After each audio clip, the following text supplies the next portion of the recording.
Good evening, everyone, and welcome to the Jewish Federation of Southern New Jersey's Women of Impact 2026. Woohoo! My name is Jennifer Dubrow-Weiss, and I am the very proud CEO of the Jewish Federation. Look around. Wow. We are a room of remarkable women, and I thank each and every one of you for being here. I'd like to first acknowledge our Lions of Judah and Pomegranate Society members who are here. Please stand and be recognized. Lions, Pomegranates.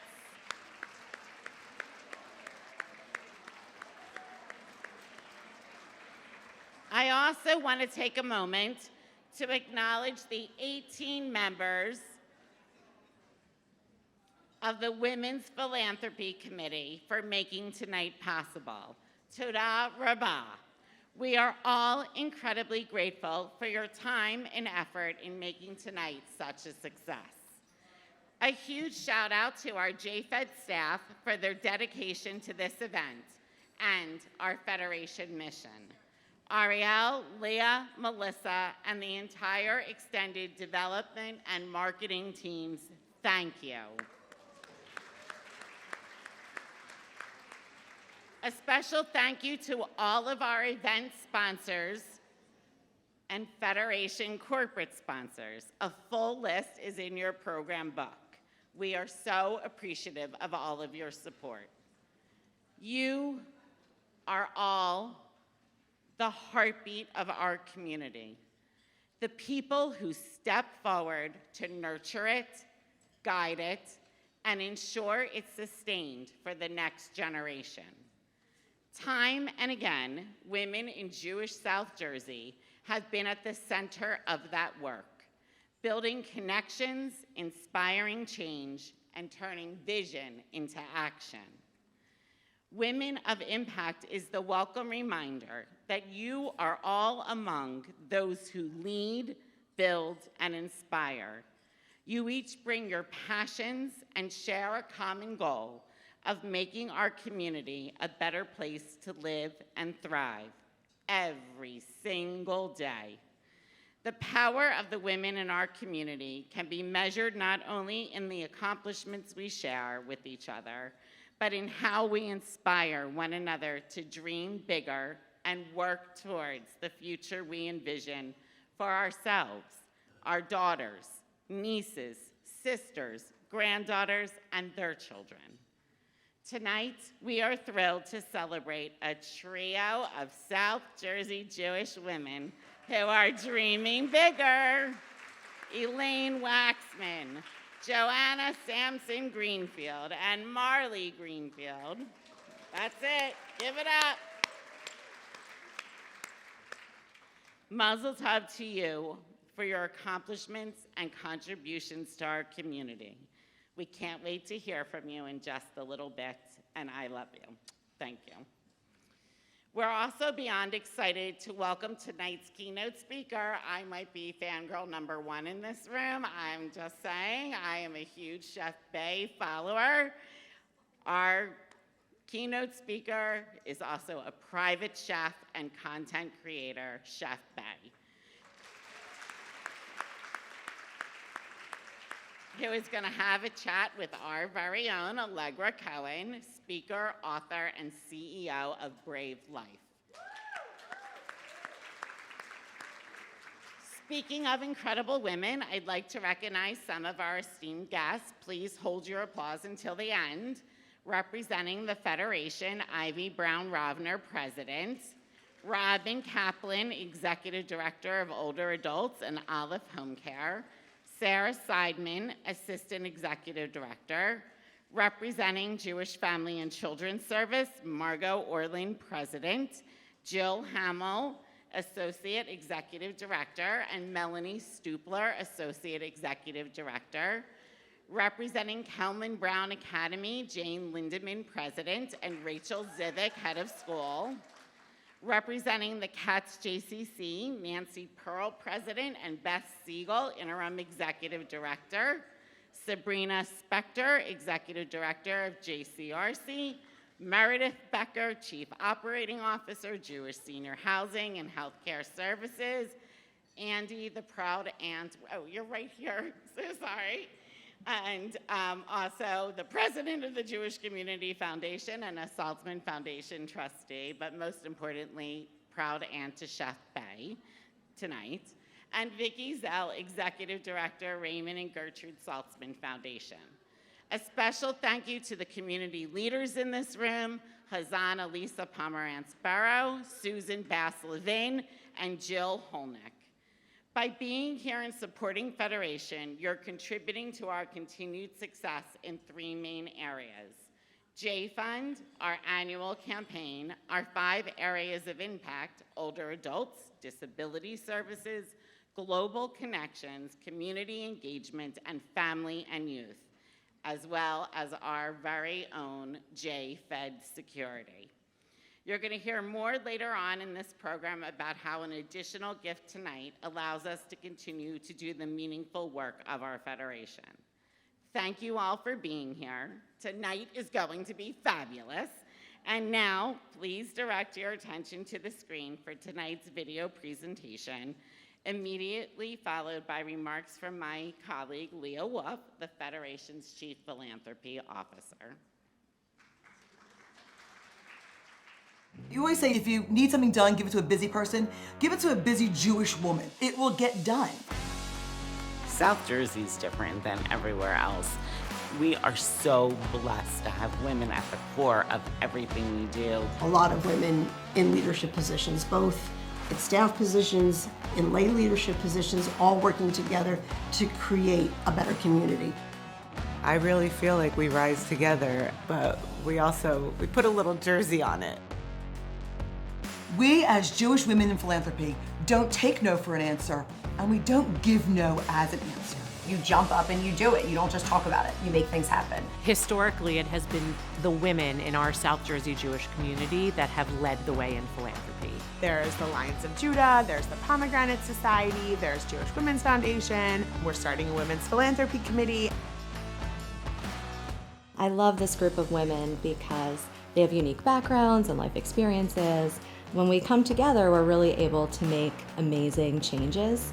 I have realized that women modeling for other women is so important because it shows everyone around you that they can do it too. It's not like, oh, please come to the next function. It's like, are you going to the next function? If we don't support, how can we expect the next generation? I've been to some unbelievable events, from women speakers to women authors. It's important to get to know your community and your neighbors and the people that are around you.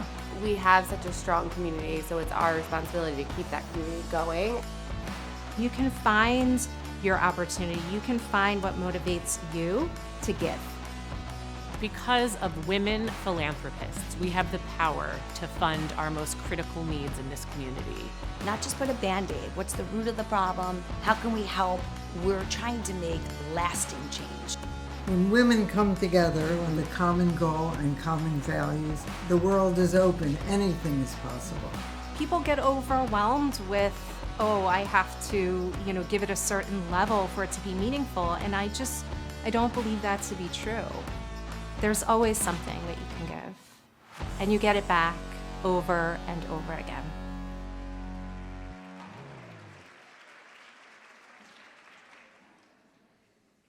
So thrilled that we premiered that video tonight. Wow, beautiful. Thank you for all the participants. Hi everyone, it's a pleasure to be here with you. I'm Leah Wolf, Chief Philanthropy Officer for Jewish Federation of Southern New Jersey. We're so appreciative to have your support at this year's Women of Impact. It's really special to look around this room of 250 plus women who show up for one another and for our community. At the Jewish Federation of Southern New Jersey, we are committed to empowering and sustaining our Jewish community. By being here tonight, you're supporting J-Fund, our annual campaign, which provides unrestricted support that touches everything we do. Through our 5 areas of impact, older adults, disability services, global connections, community engagement, and family and youth, We are making a difference in the lives of those who live in Jewish South Jersey, in Israel, and around the world. We support older adults so they can continue to age in place and enrich the lives of individuals with developmental disabilities through job coaching and training. We're honoring our responsibility to support our brothers and sisters in Israel and around the world by, as just one example, providing tuition for students of the impoverished Abba Yudaya Jewish community of Uganda. We're growing our next generation of changemakers through our young adult division, strengthening Jewish identity and their network. And we're providing over 1,600 campers the opportunity to find their Jewish identity through Jewish Summer Day Camp. The list goes on, and I encourage you to check out the Feducation included with your pledge card to learn more. Additionally, ensuring the safety and security of our community is an ever-growing priority. Here in Southern New Jersey, JFed Security is doing the everyday work behind the scenes to keep us safe, while also setting the standard at the national level. Your support of our security agency ensures we continue to provide guard service as well as intelligence and in-person training so our Jewish communities can continue to flourish and do so safely. If you've already made your annual J-Fund Area of Impact or Security commitment, we thank you for your generosity. I hope you're inspired by what you hear and see here tonight to consider making an additional donation to support our work. If you've not yet had an opportunity to make a gift to Federation, please ask yourself what you can give and let this moment be one that transforms compassion into action. When women come together with a shared purpose, there is no limit to what we can build, no barrier we cannot break, and no future we cannot shape. Thank you for your support. And now it's my pleasure to introduce this year's honorees, trailblazing philanthropic women, each in their own right, my good friends, our very own women of impact. Elaine Waxman, Joanna Samson-Greenfield, and Marley Greenfield.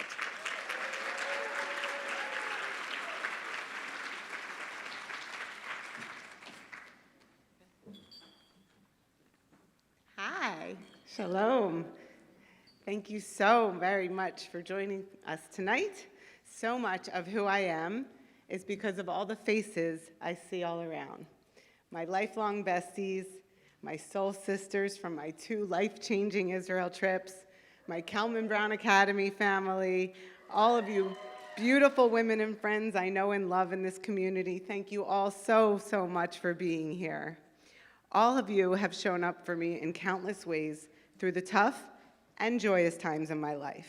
Most of all, the 4 most important people in my life, my dad Marvin, my mom Elaine, and my incredible children Blake and Marley, my greatest contributions to the universe, and my whole heart. I'm definitely feeling all the love, so thank you more than you know. We are so humbled and honored to be here tonight accepting the Women of Impact Award from the Jewish Federation of Southern New Jersey. When the JFed team approached us about honoring all 3 generations of our family, our first reaction was honestly, why us? But then I realized. My incredibly kind, beautiful, and generous mom, Elaine, is truly beyond deserving. Many of you know my family name through my father's foundation and all the recognition he receives for what he does. But my mom also has quietly and consistently been a pillar of support for our Jewish community for decades. She holds a special place in her heart for organizations like the Roger and Jane Davis JCC camps at Medford, Kalman Brown Academy, Lionsgate, Congregation Bethel, JFCS, and especially Project Sarah. Most people know my mom for her warm smile, kind eyes, and loving heart. She talks to everyone, in stores, airports, even bathrooms. But what many of you may not know is behind those bright green eyes, there were years of darkness and struggle. Tonight, she is here sharing her story, not only with courage, but with the hope that it may help someone else find strength too.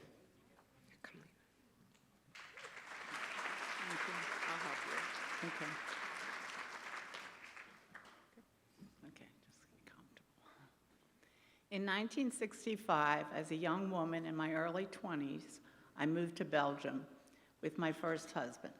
I had dreams of building a beautiful life in a new country, far from my family and my teaching job in Philadelphia. Unfortunately, the marriage became physically and emotionally abusive, and eventually, I realized I could not continue living that way. On March 20th, 1970, I made the decision to escape. With the help of neighbors, I convinced my husband to let me temporarily return to the United States with my 20-month-old Sarah. He gave me 1 hour to pack. I packed mostly for the baby, and heartbreakingly had to leave behind my beloved Cocker Spaniel, Samantha. I hid my car overnight at a hotel garage, then drove to Brussels the next morning, left the car at the train station, and boarded a train to Paris. Once I finally got my daughter to sleep in a hotel room there, I called my parents and booked a flight home. The road ahead was not easy, but I was safe. I had to learn how to rebuild. I had to be strong, be a good mother, and find joy again. I got a part-time job, started a cooperative play group for my daughter, joined a women's group, read feminist authors, took a self-defense course, and played Helen Reddy, I Am Woman on repeat nonstop. So anyone struggling, I share this story for a reason, so anyone struggling can know there is help and support out there. Fear should never stop you from reaching for it. Staying is not an option. Life does go on, and even in our darkest moments, we must believe better days are possible. We are never truly stuck. With the right support, at the right time, we are capable of far more than we can imagine. One of our favorite Maya Angelou's quotes says it best: "I can be changed by what happens to me, but I refuse to be reduced by it." Looking back now, I know how fortunate I was to receive help and to escape a toxic situation. If sharing my story helps even one woman leave an abusive relationship, then something meaningful has come from that pain. That is why I'm supporting Project Sarah. It means so much to me. Supporting our community through tonight's Mitzvah Project can give the much-needed dignity and self-worth to a woman in need. No woman should have to live through abuse, and no child should have to witness it. We rise by lifting others, and I am proud to partner with Jewish Federation in helping women not only survive trauma, but thrive after it. Jewish Federation has been a place that has provided purpose in my life, and I am grateful to give back. Switch.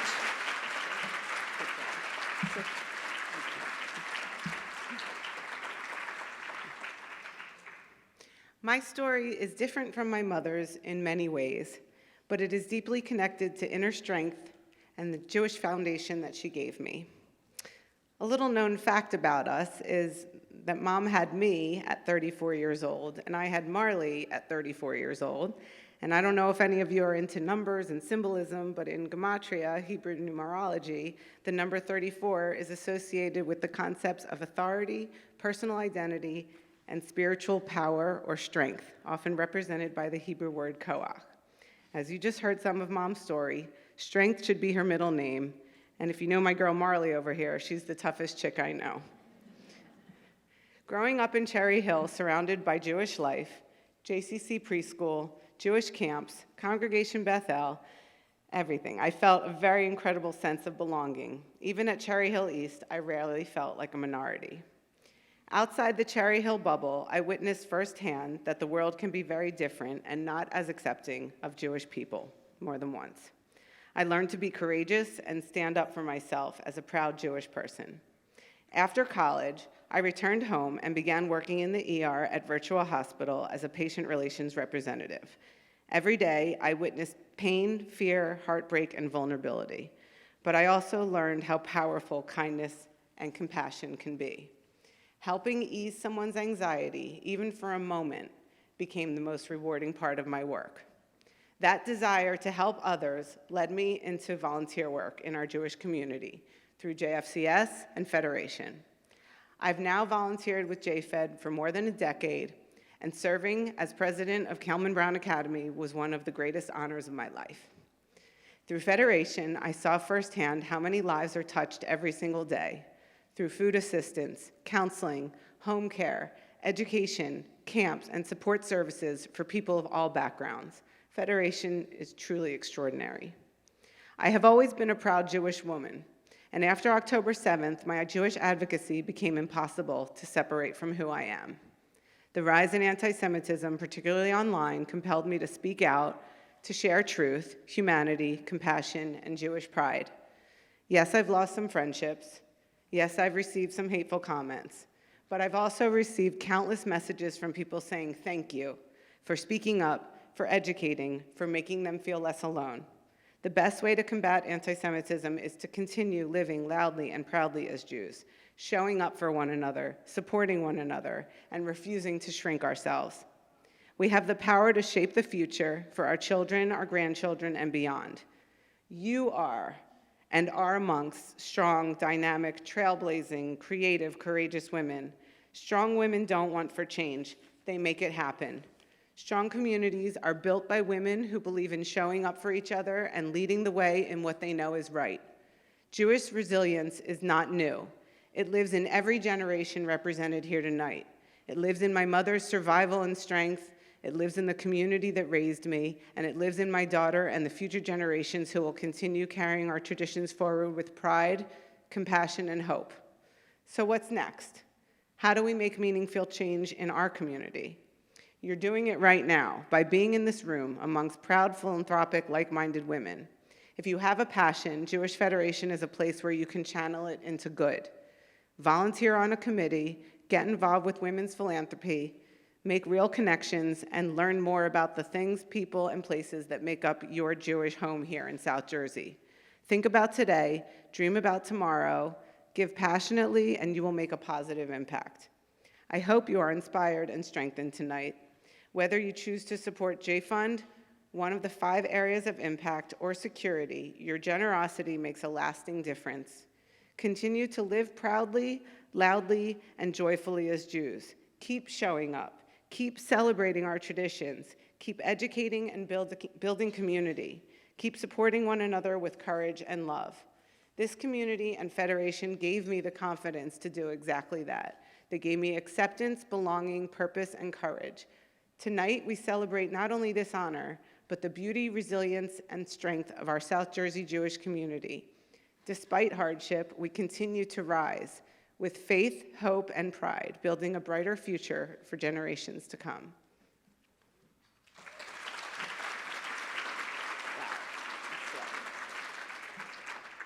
Our tradition teaches Bizchut Nashim Tikanyot Nigalu Yisrael.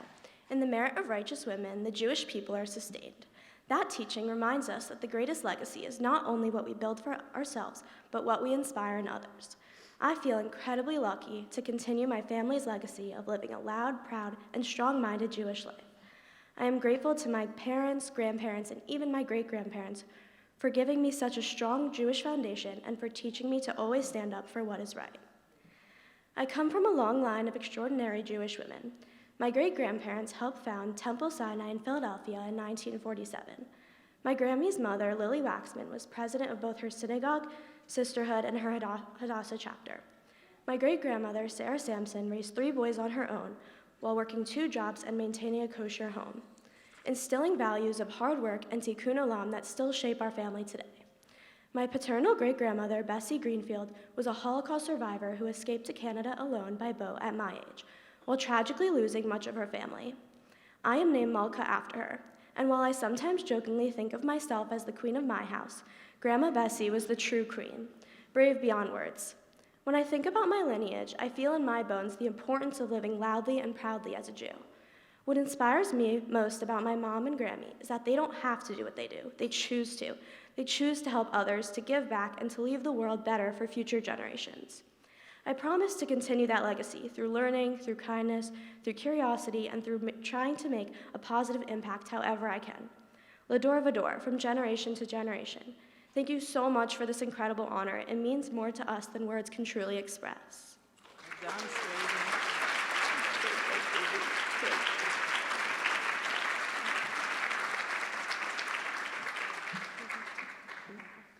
Elaine, Joanna, and Marley, mazel tov. You are all so admirable. Thank you so much for your commitment to our community, and I know that the work is far from done. Mazel tov on this beautiful, well-deserved honor. Jen, thank you for your passion and leadership that continues to pave the way for our community and for all of us. It's now my pleasure and honor to introduce our esteemed speaker, who I'm lucky enough to call family, my niece, Brooke Baevsky, and our moderator, Allegra Cohen. You can read their full bios in your program, but here's a brief overview about both of these women. Brooke, Chef Baevsky, is the first private chef content creator, pioneering a new category that blends high-end culinary expertise with digital storytelling. An award-winning celebrity chef and TV personality, she's redefining modern food culture with her allergy-friendly, health-forward approach. Following October 7th, Brooke spent significant time in Israel, volunteering with the Israel Defense Forces, the Asif Culinary Institute, and Shuva Achim, using food as a tool for support and solidarity. Beyond the kitchen, she leads a nonprofit cooking program in Los Angeles and New York that teaches families on food stamps how to prepare nourishing meals on a budget.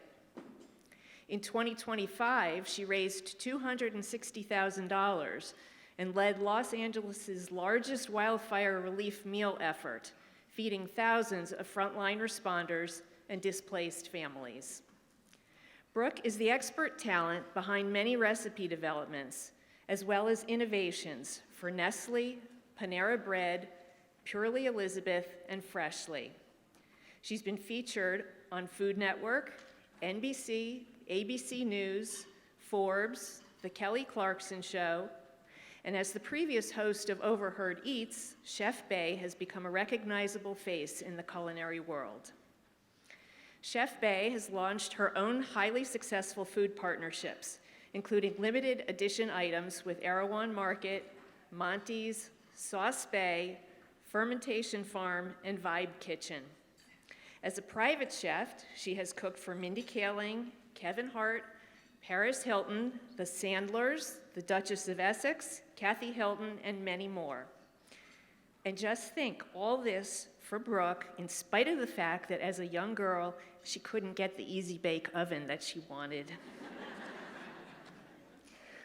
Allegra Cohen, our moderator, is a TEDx speaker, author of Your Playbook for Living a Brave Life, and the Chief Joy Officer and founder of Brave Life, a global movement redefining joy as a tool for resilience, energy, and leadership.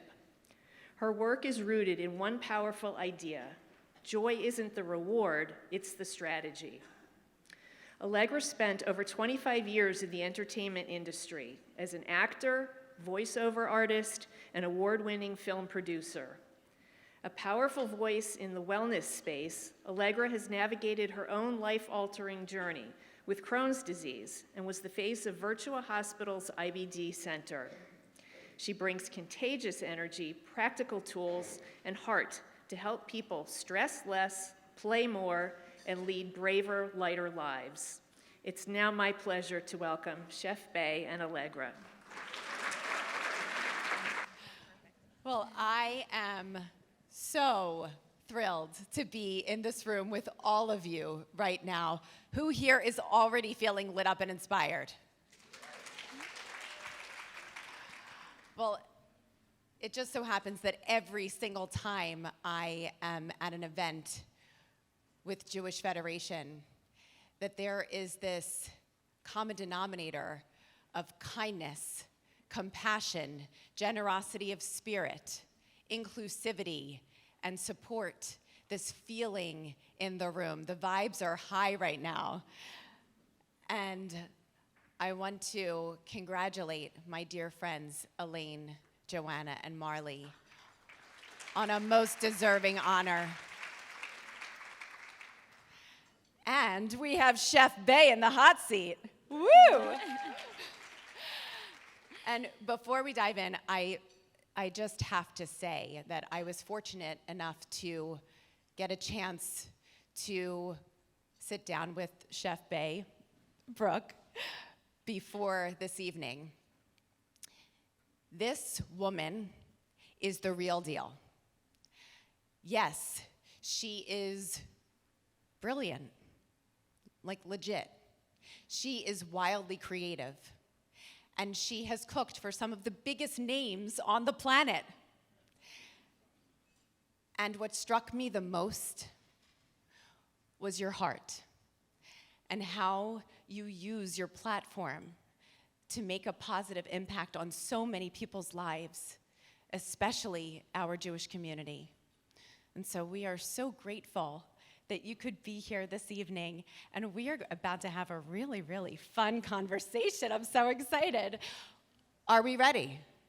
I'm so excited, and I'm so honored to have the best moderator. Thank you so much. You're wonderful. And for my Aunt Andy for introducing me tonight. This was such an honor and pleasant surprise, and you were just honored yourself with my Uncle Neil last week, so mazel tov. This is so fun. So, welcome, Chef Bae. Can you tell us a little bit about yourself, your upbringing, education, and how the Jewish community played a role in shaping who you are today? Yes, of course. So I am Brooke, Chef Bae, Baevsky. I always have gone by Chef Bae because no one could say or spell my last name, and then Bae became a thing later on. But I grew up in Longmeadow, Massachusetts, Western Massachusetts, with 2 siblings and my parents. And between the 5 of us, we had 9 food allergies combined. And this was the mid-90s, where there wasn't almond milk on the shelves and dietary-friendly food was very, very limited. So I saw the need and the niche to fill, and I always knew I was creative. I wanted to be in the food world, but I didn't know really how I would get there. And throughout high school and college, if you really wanted to go into the food and culinary space, you worked your way up. You went from high school to culinary school. You worked your way up in a restaurant or a hotel hospitality group. And I always knew I was really creative. I never wanted to make the same thing twice, and I wanted to focus on catering to dietary needs and restrictions. So needless to say, that didn't really exist. My job wasn't really an industry yet.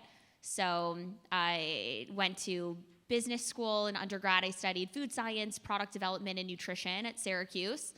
And as I was graduating, someone came into one of my programs, and his name was Scott Lloyd. She was an intern at BuzzFeed, which is a social media platform for those who aren't familiar. And he was a videography major, and he wanted to explore short-form food video content at a time where food on the internet was really static images and long-form Food Network type content. He was given a budget of $25, and I was the hands in some of those early BuzzFeed tasty videos, if you remember the little 10-second recipe videos.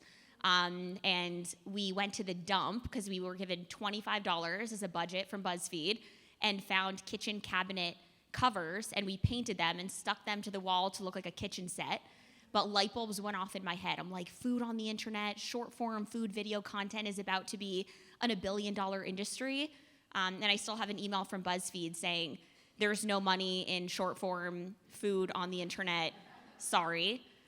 So while I had that in the back of my head, I said, what can I do in the meantime until this becomes a $1 billion industry in the health and wellness world?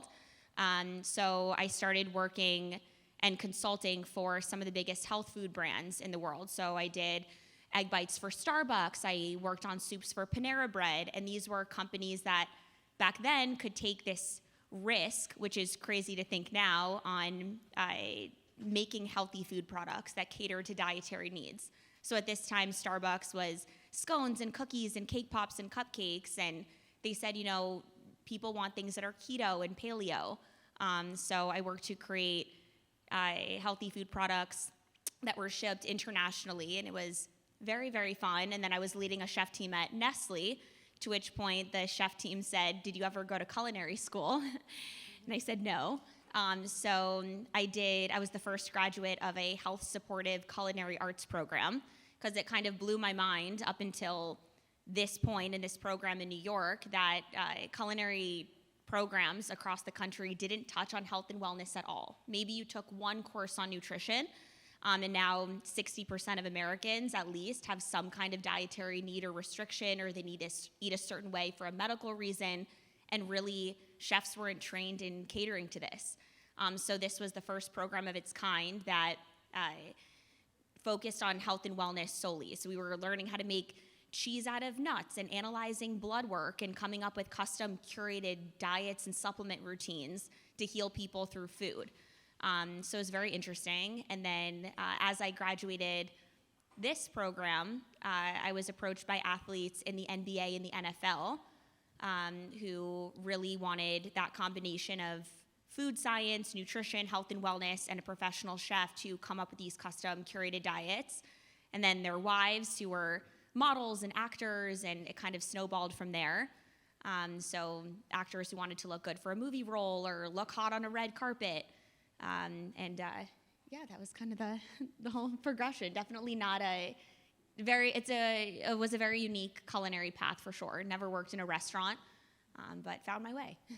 It just further enforces that there is no one way, right? You built your journey through your different experiences. Amazing. And where did you come up with the name Chef Bae?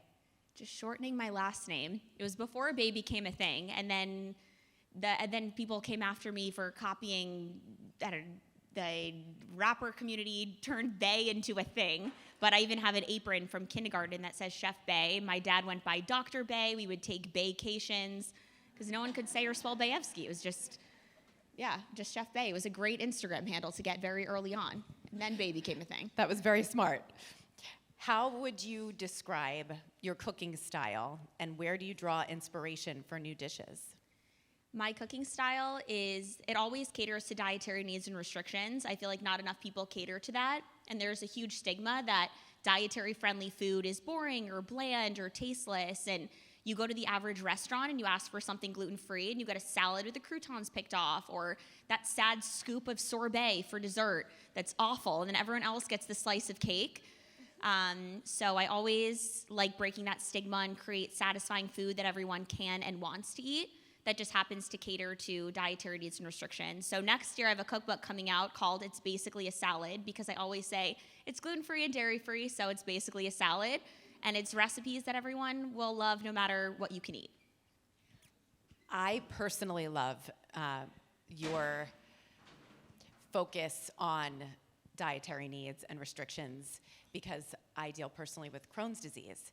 And there is so much noise around wellness and healthy food. What actually matters, and what's your philosophy? I would say when it comes to healthy eating, it needs to be approachable and realistic and sustainable. I cook for everyone under the sun in LA, and they have every single superfood and supplement and everything they think they need from Erewhon. And honestly, just simplifying your diet.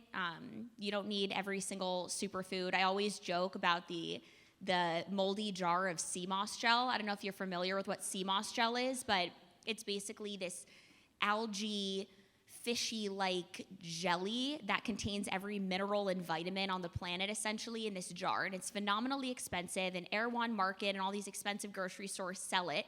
So everyone in LA always thinks they need it. So I go into the celebrity client's house and I always know that they're gonna say, I bought this jar of sea moss gel and I don't know how to use it, can you use it? And after 72 hours, it pretty much grows mold. And the second you open it, it loses its nutritional value. So the key, if you ever want the key to sea moss gel, if you buy it, take it, put it into an ice cube tray and then freeze it and pop one into a smoothie or something. But I just know there's always that moldy jar of sea moss gel that they want me to use because they think, they saw Hailey Bieber eating it or Mindy Kaling or something, and they think they need it. But just make it realistic, approachable, There's only so much with food that you can control when you eat out, but when you cook for yourself, just keep it simple. And I know that you also are really into your supplements, if you wanted to talk about something that you got to share with everyone today. I'm always asked about supplements and superfoods. Those are some of the biggest things. So I wanted to contribute something that I love. And while I couldn't do like a perishable food item, I was like, everyone, loves sleep. So my favorite supplement ever is the Bioptimizer's Magnesium that everyone has in their bag. And it's a Jewish-owned company, and I've taken them for years. I stock it in all my celebrities' pantries. And taking magnesium before nighttime is amazing for quality of sleep, more restful sleep. And it also contains all 7 forms of magnesium and cofactors so you digest it. So if you want to get into the nitty-gritty science of it, I think it's great. Take 2 before bed. Yes, take 2 before bed, Brooke said. They're right there. I love how everyone is very excited about their supplements. Just improved everyone's sleep. Yes. We're all going to have a great sleep thanks to you. So now, Brooke, you cook for some very high-profile people. You and I got to chat a little bit about some of the fun stories that you have. What is something that people don't understand about that world? And do you have any fun or interesting stories that you can share? I would say in that world, you can never say no, and plan B and C is always plan A. Sometimes you just it's a world you can easily get caught up in, just working for high-profile people, but everyone is wonderful and kind. No one eats gluten. Everyone's afraid of sugar, and I've seen it all. I've experienced it all. I've had allergies to cold water, food that needs to be blessed by crystals, everything. And when I moved from New York to LA, the first thing I realized, and I call them the peepers, is people will always say they eat everything because they never, you go to Adam Sandler's house and he has a dinner party, and no one wants to tell the Sandlers that they don't eat this or they don't want that. So they just tell the host that they eat everything. But then they sit down and you're like, great, I'm going to serve everyone the same thing. No. So I call them the peepers, and they'll peep over at the wait staff and say, I'm gluten-free, I'm dairy-free, I'm vegan, I'm vegetarian, and so you have an Italian night, no one eats pasta. You have the gluten-free, maybe one person eating pasta, then you have the zoodles, then you have someone, then the Ozempic who pretends to eat, and then you have the vegan, and then you have every single person is completely different, and you have to be prepared for everything, and you cannot say no to literally anything. And I've cooked for lots of pets. I've been brought on, and there's been no budget to cook for animals of all kinds, tiny little purse dogs that have their own teams and nannies, and I'm paid whatever to go to Erewhon and meal prep them for the week. So I've really seen it all. Nothing can surprise me at this point. Pets with teams, that's hilarious. Pets with teams. They live the life. They go to spas, they get antioxidant facials, they have nannies. They get the rug laid out with their custom silver Tiffany bowls, and then I'm just like, wow. Yes. That is wild. Have you had any really unexpected experience at one of these high-profile homes that you were like, I can't believe this is happening right now? I would say cooking for Meghan and Harry was pretty surreal. So when they were in LA, they were working on their podcast. And that was very, very fun because Meghan is gluten-free, dairy-free, and refined sugar-free. And in the UK, especially several years ago, there were way less options. You have a high tea that's gluten-free and dairy-free. You're eating the jam that comes with the scone. So then I was, putting on the works for her in LA. She loves my pumpkin bread. It's coming to the cookbook. And that was very fun. And then her Harry is the opposite. He is like a little kid, which is kind of funny to see. He likes hot chocolate with extra sugar and cupcakes with sprinkles, and they're completely opposite. So I got to cook for both of them. So that was pretty fun and surreal. And invoicing them, I just hand wrote it. It was just wild. Totally surreal. And she's also a chef. And so did you get to chat with her about her experience in the kitchen?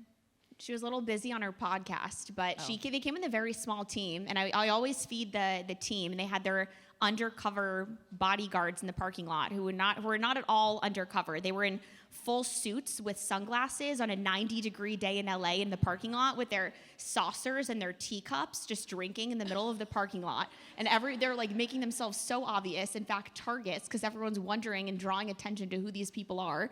But I always feed the team too. So smart.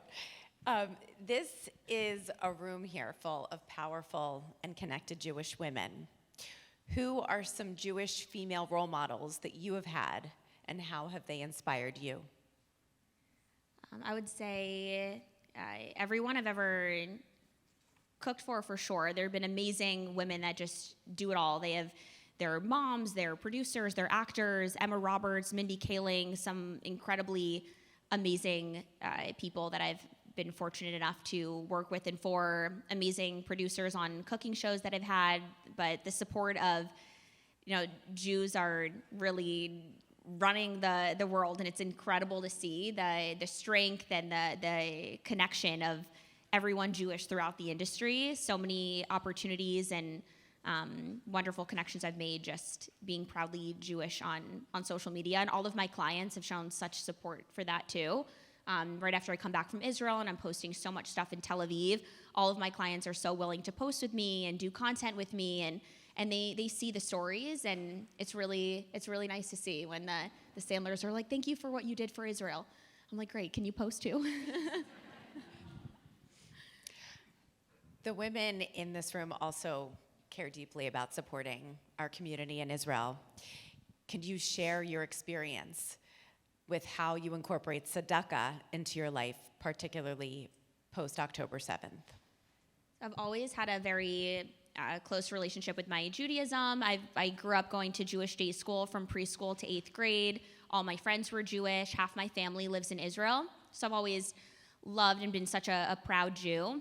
And then I was living in LA right after October 7th, and there was an exhibition or a memorial that Scooter Braun and Joe Teplo put on in every single city. And I went with a bunch of Jewish girlfriends. And I was walking around, and one woman to my right pointed at one of the beautiful women who was framed on a wall, and she said, that was my daughter. And I just broke down in tears and hugged her, and I'm like, what am I doing? I'm cooking, I'm doing TV stuff in LA, and I'm cooking for cool people, but nothing matters. And it just really clicked that I didn't really post so much about my Jewish life and a lot of my personal life. And immediately that night, I started reaching out to all of these Jewish nonprofits and saying, what can I do if I can get to Israel? Can I work with you? Can I open up a kitchen? Can I cook for soldiers? How can I get involved? And very quickly, within 3 days, I was in Israel, and I got picked up by a woman's son at a bus stop by myself to take me right outside of Gaza. And I swear my own mom is more nervous about me walking around Miami at nighttime alone than going into Gaza. She was like, bring a water bottle, I'm so proud of you. And I was like, okay. Going completely, knew no one. So I was cooking. I showed up, put on my apron, and cooked at Shuvachim, which is an IDF soldier kitchen that started on October 8th, and just as a few tables, and then it became a few more tables, and then now it's this, nothing fancy, but a test kitchen right outside of Gaza. It's open 24/7. They cook for thousands of soldiers coming in, and it kind of gives them some place to go before they have to go directly home to their families. And there's musicians and there's volunteers, and it's amazing. So I show up and everyone's like, who is this kind of thing. I did not really speak Hebrew, and I just put on my apron, was given cans of food. So I went immediately from, cooking at the Kardashians' houses where I have these walk-in pantries to basically cooking with whatever showed up that day. And I was so proud, like I do with anyone I cook for. I would post it, and I would create videos of come with me to cook for the IDF. And I was so excited. I edited these videos that night of my first night cooking or second night cooking for the soldier kitchen, making thousands of meals, working 18-hour days. And I woke up the next morning after I posted it to a bunch of texts from chefs in Israel. I don't know if you know Adina Sussman and Mike Slomanov, they were there at the same time, and they texted me and they go, "Are you okay?" And I kind of brushed it off and I said, yeah, did I miss an alarm? I sleep like a rock. I didn't have the app to kind of warn me. So that's what I thought they were talking about. And they said, "Oh, no, New York Magazine." And within 24 hours, New York Magazine printed my face, just my face, on the cover of the magazine. And it said, "Chef Bae has a new occupation, the chef committing genocide in Gaza." And immediately, from that, every producer dropped me, every brand deal I had in the works. I was doing stuff with the morning show. Everything completely changed. My social media, no one was seeing stories. Usually, 100,000 people would see a story that I would post, and it was like 5 people, or I couldn't post on social media, and I was being shadow banned. And I knew there was anti-Semitism in the world, but not to that extent. But what really killed me is, I'm proud of what I did, and I kind of signed up for that in a way. I put myself on social media. I was, political, you could say.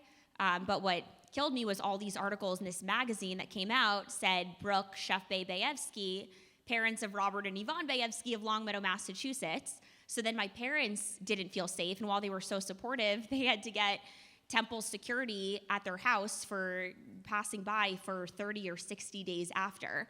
So I quickly had to say, how can I re-strategize on being proudly Jewish and posting content that's not just gonna be shadow banned on social media that non-Jews especially will see. But it was definitely a wake-up call.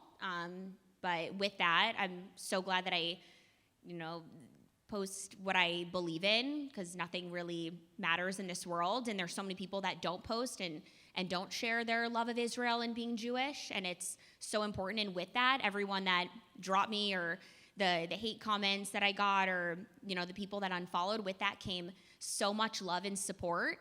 And while one producer in one show dropped me, I got a cooking show on Fox, and they actually called me, the producers, the set directors, everyone was Jewish, and they're like, "We want you because you're Jewish." And they wanted Jewish representation in the cooking world on TV, which was great. And even when I got to the set of the first episode of this Fox cooking show, even the girl on social media duty with her phone was like, "I never wear my Magen David on set, and now you're wearing yours on the show, so I'm wearing mine," which was really nice and special. Everyone except the set designer was Jewish, so I walked on, and it was the first episode was I did Hanukkah food, so I did latkes and sufganiyot and all of this Jewish food, because there's so much Christmas cooking content. There wasn't enough Jewish cooking content, but it was basically a Christmas set, but everything was silver. So they said it was Hanukkah, and I'm like, you did not consult one Jew. There was like a Hanukkah bush. I still have a Hanukkah stocking that says Chef Bae, but it's silver, so it's Hanukkah. There was a Hanukkah gnome, Hanukkah elves, and then like one menorah. And they didn't consult anyone, any Jew. And I'm like, you know what? It's fine. We're just gonna go with it. But it was very, very funny. But with that, amazing women food founders wanted to work with me, and it opened up the most incredible opportunities, the best friends I've ever made in my life in Israel. I wish I could live there if I could work there, but that's the goal one day. One day, you will. That was such an inspiring story. Thank you for being so vulnerable and for sharing that. As you mentioned, you have some followers on social media, across platforms, about 1.5 million. So many people in this room know that I work as a coach for middle schoolers and teens and young adults to build their self-esteem and their confidence and their self-talk and their real, personal self-love of themselves and how to speak kindly to themselves. So this whole social media world, it's a lot. How do you choose what you give space to? And how do you handle criticism, as you just mentioned, but how do you talk to yourself on a daily basis to keep showing up on social? I would say it took several years of putting myself out there on social media, but just being, as cheesy as it is, being true to yourself, being unhinged, and just posting it and being authentic. I think people love authenticity, speaking about who you are, your stories. No one's perfect, everyone has a story, so showing up really as myself, people will meet me and they're like, oh my God, you're exactly like you are on social media. And I'm just funny and goofy and unhinged and have no chill. I would say that's been the secret to going after it. Just don't think and just post or do it. There was a second part to this question. Well, how do you talk to yourself every day? How do you handle any kind of criticism and just really, like, how do you speak to yourself on a daily basis? So for the criticism, you honestly have to laugh at it because, I mean, I would say at the height of everything and posting in Israel, and I continued to post. I was like, F it, I'm here, I'm gonna continue to do it. Those who want me dead or hate me or whatever are gonna unfollow anyway. Sometimes I'll even get a new follower and they'll have a little watermelon emoji as their profile picture and they'll be like, that quiche looks delicious. I'm like, you are gonna last 3 seconds on this page. You must be new here.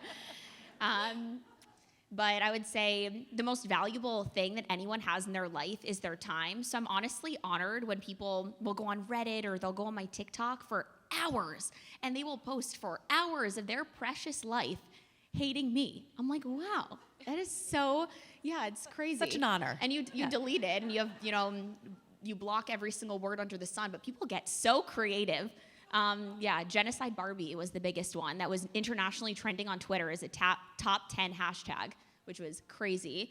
But you get with the hate, you get even way, way, way more love. You realize even a lot of the comments or hate you get on social media, a lot of it is actually bots, which I realized because you can track where they're coming from, and they're coming from Qatar or India, where I have no following. And then you realize if you kind of delete it, it's like putting a Band-Aid on a leak, and anyone who's actually a hateful person online will never be the odd ones out. They can't point out Israel on a map. They have no idea what they're talking about. So if the comments are overwhelmingly positive, they won't be the odd one out. So you just have to delete the bots, and then, in comes so much more love than hate, but you just have to be proud and stay true to who you are because, we learned, especially with October 7th, nothing matters. There's so many things that I would get caught up with the world cooking for royal families or whatever it may be in LA, and then you get caught up with like, oh my God, they wanted the Diet Coke had to come in a mini can of Diet Coke and couldn't be a large bottle of Diet Coke or the other bottle, and the world is out of mini cans of Diet Coke, and there's like teams of 30 people looking for mini cans of Diet Coke in LA going absolutely crazy, and then you're like, they're hostages. Nothing matters. So yeah, stay true to yourself. It's a crazy world. What advice would you give to young women who dream of cooking or following any creative passion? I would say follow every single interest you have because you never know where it'll take you. I always loved food, and like I said, as I was graduating college, what I do now wasn't even an industry. Making money on social media platforms, short form food content wasn't an industry. I was always creative, so I said maybe I'll go into fashion. I took fashion classes in undergrad. I took public speaking classes. And things always come back. You never know how things are gonna work out in life. I ended up doing a chef jumpsuit line that I sold online because I had a fashion background that kind of blended with the culinary background and how food science came into play. And just explore every single interest you have. You never know. And honestly, most people graduating college now, their career probably doesn't exist yet with the way the world is changing. So study everything you're interested in. I second that. Just gathering tools, as many tools as you can. You have several successful brand collaborations and partnerships. Can you tell us a bit about them and share how you choose to work with them? So I have very exciting things coming up. I did, for those who know Erewhon, a lot of people do Erewhon smoothies. So it's the most expensive grocery store in the world. It's in LA. I do these massive hauls for celebrity clients that are like $30,000 grocery hauls because people are enamored with when you have an unlimited budget, what a grocery haul looks like. But to be fair, there, a jar of granola is $100 to put into perspective. So I did the first ever food collab with Erewhon. I sold my carrot cake jars and my chocolate chip crack cookies and had lines around the door for weeks while it was sold. It ended up being a 2.5-year partnership when it was supposed to be 3 days. And now I have some very exciting partnerships coming up as I ramp up my cookbook and people really want to try my food. So for those that know Elaine Bakery, there's so many companies and restaurants that just don't cater to dietary needs, and I dare you to go to one event and not find someone that's gluten-free or dairy-free or eating a certain way or low sugar. So Levain Bakery launching next month nationwide. I'm doing a Bay Nana bread, an olive oil, gluten-free, dairy-free banana bread with tahini frosting and a Cinny Bay muffin. And then Bread's Bakery in New York, if you know breads, I'm doing the Baevsky for the Jewish holidays, a gluten-free, dairy-free babka, because their entire audience is Ashkenazi Jews, and they don't have anything parve and dairy and gluten-free. So I'm like, you're missing your entire audience here. So those are very exciting partnerships coming up. Do you have a dream partnership? Dream partnership. Something in the works, something with an airline. So that's all I can say, but that is coming. That just takes a little bit longer to develop, but dietary friendly fun food with an airline is coming. So that was something I've been manifesting for years, and it's actually happening. So I believe in manifestation. Same. What has been your biggest lesson as a woman entrepreneur? Nothing is more motivating than wanting to be your own boss and not working for middle-aged men. I would say most of the culinary world, women, I don't know how we haven't been president yet because we do everything so much better and can multitask and we're superhumans. But most of the culinary world is men. So when I was doing all this corporate food product development, it was me and then I would say a team of 10 or 15 men, always. And nothing is more motivating just to work for yourself than that world. So, yeah.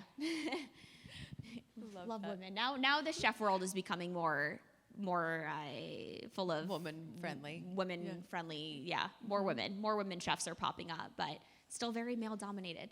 Totally. You're taking over. We're taking over the world. Totally. Could you share a setback that ultimately helped you grow?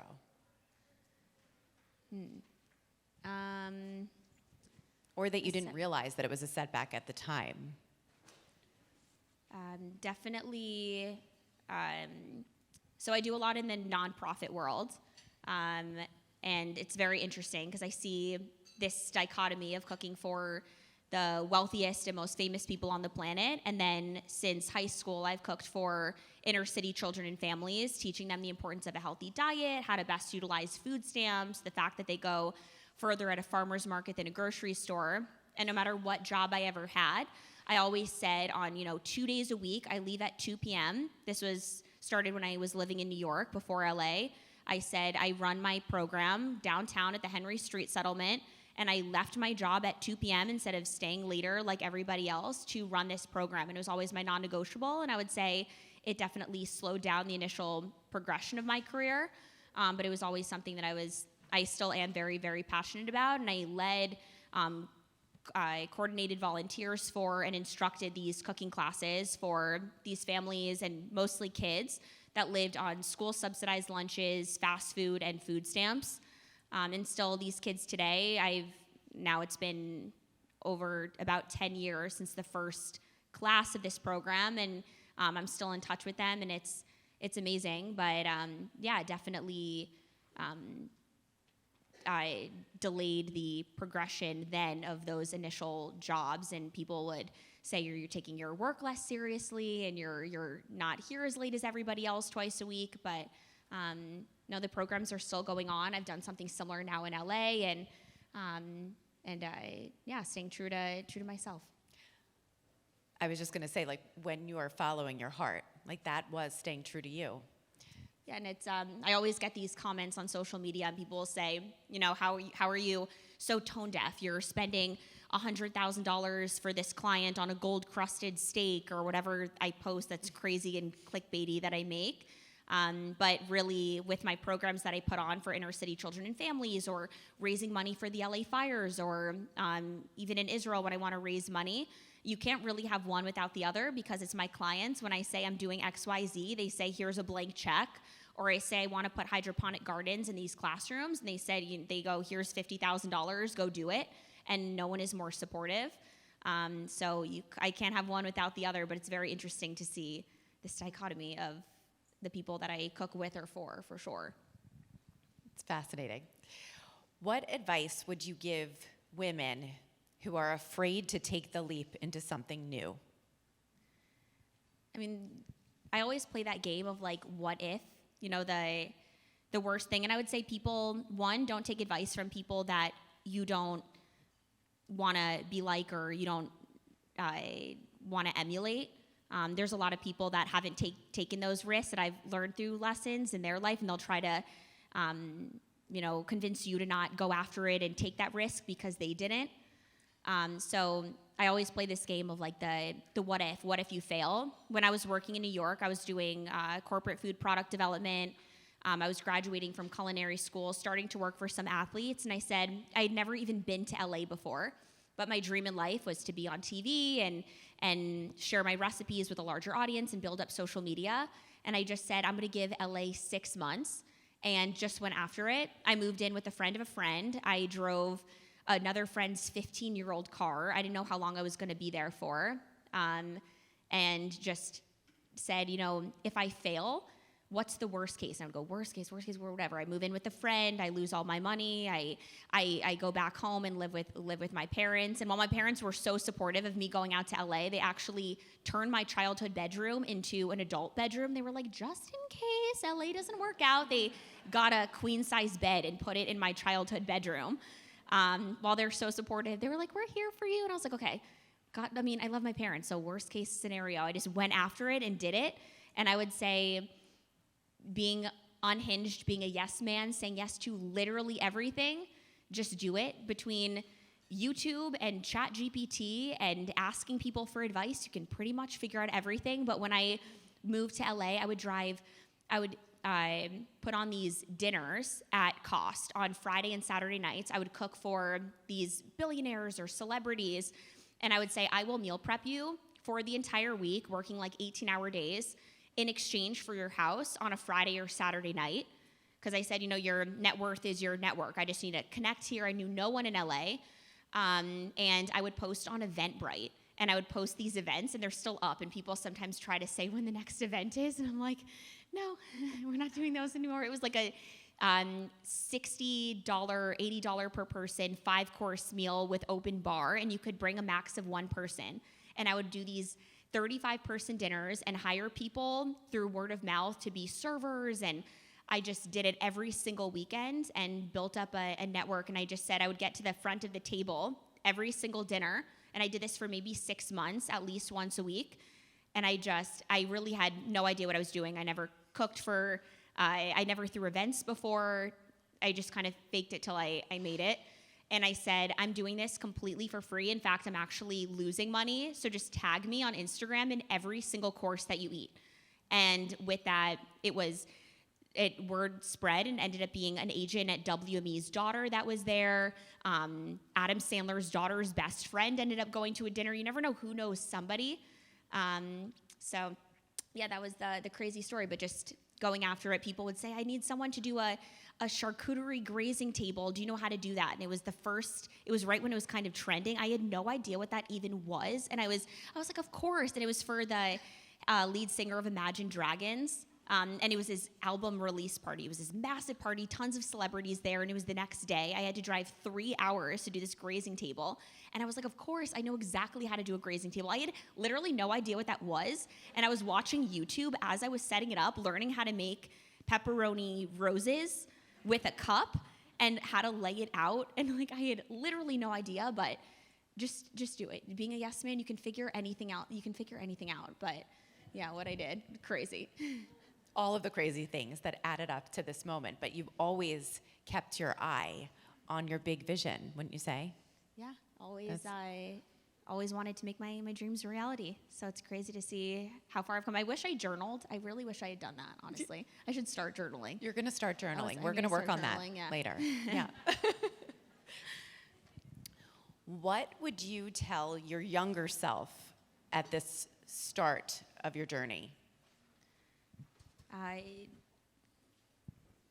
would say, just like I said before, going after it. Your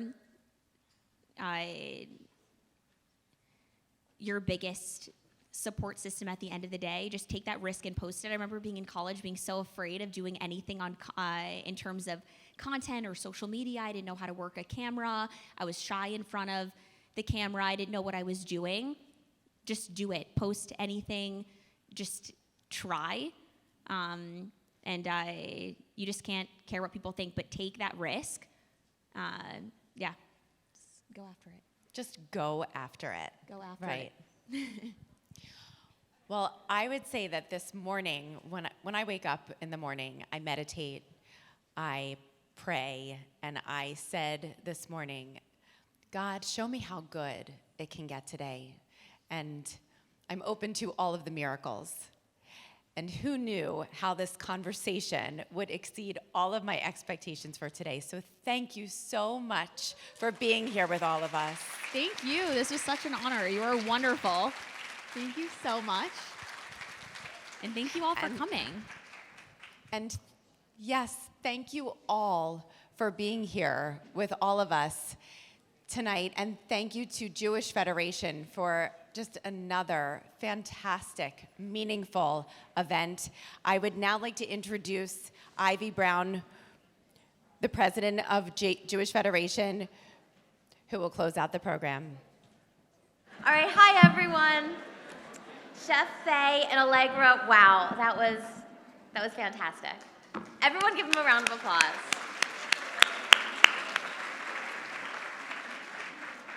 Listening and watching you two together, it felt like we were watching a couple of old friends. Thank you for your energy, your candor, and of course, your inspiration. It reminds us that we each possess the ability to live dynamically in ways that impact our community. We are so grateful to have you here tonight. We hope that you've been inspired by Chef Bae and Allegra, as well as Elaine, Joanna, and Marley, and are ready to either embark on or continue your own journey with us here at the Jewish Federation of Southern New Jersey. Many of you made a gift in advance of the event, and we thank you for your generosity. If you have not done so already, please consider making a gift tonight, which enables us to sustain the important work that you've heard about throughout tonight's program. If you have any questions about making a gift or about getting involved in women's philanthropy here at Federation, please stop by and see me, see Leah, our Chief Philanthropy Officer, or anyone on the Federation staff here tonight. Please save the date for our second annual Shine at the Shore event, Friday, July 17th at Linwood Country Club, featuring brunch, boutique shopping, and a fantastic guest. It's hard to outdo last summer, but this year we're thrilled to welcome Jewish jewelry designer Frida Rothman. Registration is now open, and there is information about the event on your table, so you can bring it home with you and then immediately register. If you purchase raffle tickets, please check the posters on your way out to see if you are a lucky winner. Thank you to everyone who generously donated to our raffle baskets. And one final reminder, you can make a gift by scanning the QR code up on the screen over there. Thank you again for coming. Thank you for your generosity, and have a good night.